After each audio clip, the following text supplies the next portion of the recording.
প্রথমে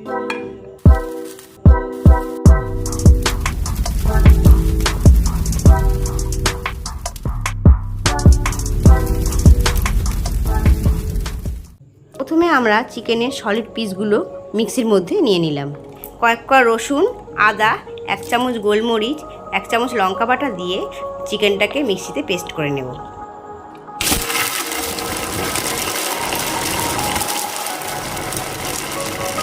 আমাদের পেস্ট হয়ে গেছে। এবার আমরা একটু ধনেপাতা কেটে নেব।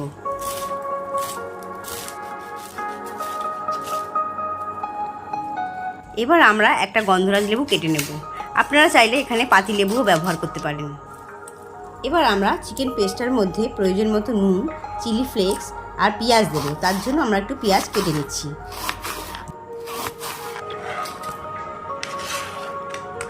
এবার আমরা সবগুলোকে ভালো করে মেখে নেব। মেখে আধ ঘন্টা যদি ফ্রিজে রেখে দেওয়া যায় তাতে খুব ভালো হয়।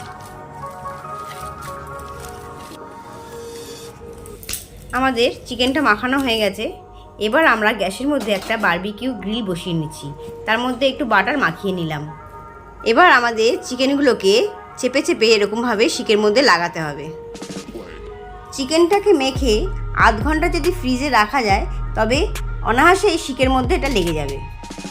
এবার আমরা শিক কাবাবগুলো একে একে ওভেনে দিয়ে দেব।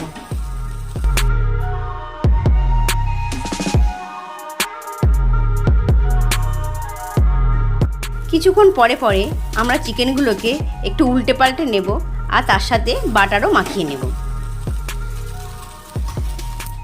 বন্ধুরা, আমাদের শিক কাবাব হয়ে গেছে। এবার আমরা একটা প্লেটে এটা সাজিয়ে নেব।